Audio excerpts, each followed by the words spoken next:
오늘 정말 긴급하고도 무거운 주제로 마이크를 잡았습니다. 내일이 노동절이죠. 노동절은 우리 사회의 모든 일꾼이 주인공이 되는 날입니다. 그런데 이 축제의 전야에 이재명 대통령이 던진 메시지는 축하가 아닌 경고였습니다. 우리가 알던 이재명 대통령은 어떤 사람입니까? 소년공 출신입니다. 공장에서 팔이 굽어가는 고통을 겪으며 노동자의 권익을 최우선으로 외쳐왔던 인물이죠. 그런데 오늘 청와대 수석보좌관 회의에서 나온 발언은 그 결이 완전히 다릅니다. 나만 살자고 하면 안 된다.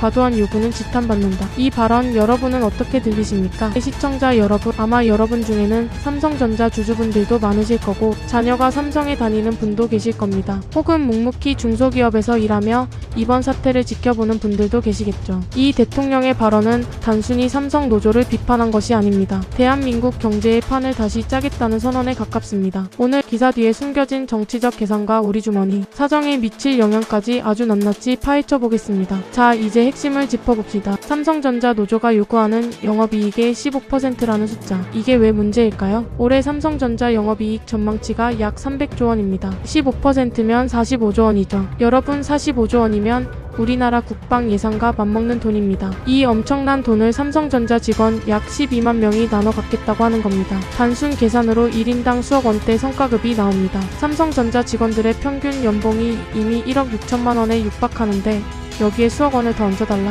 여기서 시청자분들이 가장 분노하는 지점이 나옵니다. 바로 공정입니다. 아니, 우리 애는 중소기업에서 밤새 일해도 연봉 4천만 원이 안 되는데 삼성은 성과급만 수억을 가져간다고? 이 심리를 이재명 대통령이 정확히 파고든 겁니다. 이 대통령은 책임의식과 연대의식을 강조했습니다. 즉, 삼성이 이익을 낸 것은 직원들만 잘해서가 아니라 국가가 전기세를 깎아주고 용수시설 깔아주고 수많은 하청업체가 고열을 짜내서 만든 결과물이라는 겁니다. 김정관 산업부 장관이 반도체 생태계 구성원 모두의 결실이라고 말한 것도 같은 맥락입니다. 45조 원을 삼성 직원들이 독식하는 순간 낙수효과는 사라지고 노동의 양극화는 더 심해진다는 것이 정부의 시각입니다. 여기서 정치적인 부분을 깊게 들어가 보죠. 이재명 정부는 그동안 노란봉투법을 지지하며 노동계의 든든한 우군을 자처했습니다.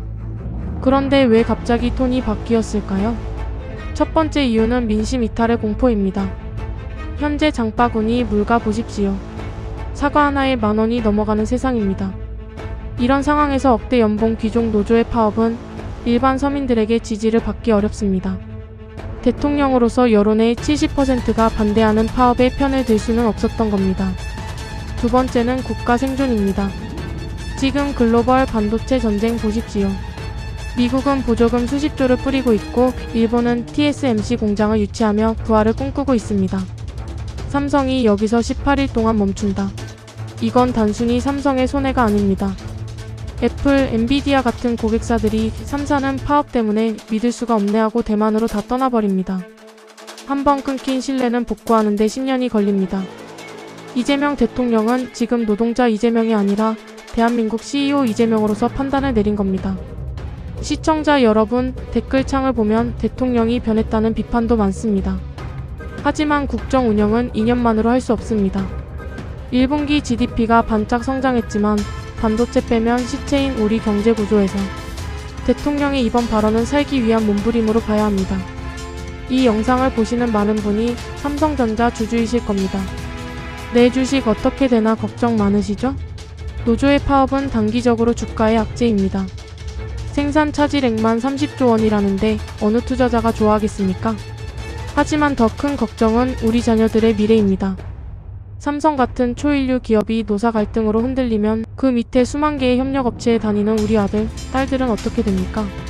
대통령이 다른 노동자들에게도 피해를 주게 된다고 말한 핵심이 바로 이겁니다. 대기업 노조의 과도한 임금 인상은 결국 물가 상승으로 이어지고 이는 다시 중소기업 노동자의 실질 임금을 깎아먹는 악순환을 만듭니다.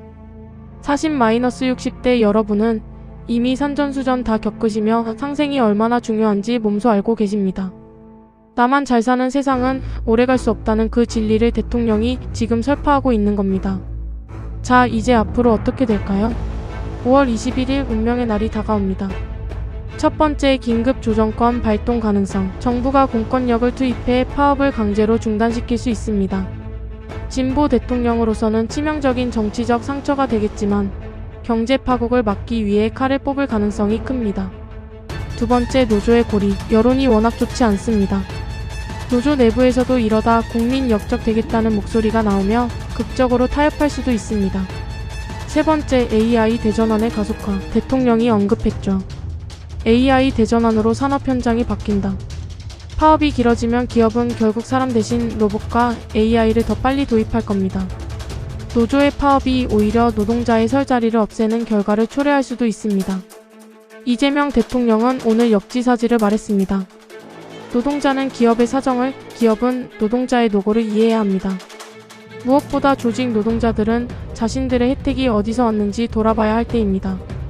오늘 삼성전자 노조 파업과 대통령의 발언을 깊이 있게 다뤄봤습니다. 여러분은 어떻게 생각하십니까? 대통령의 결단이 옳았다고 보십니까? 아니면 그럼에도 불구하고 노동자의 요구를 들어줘야 한다고 보십니까? 여러분의 자녀 그리고 여러분의 주식 계좌를 생각하며 냉정한 의견을 댓글로 남겨주십시오.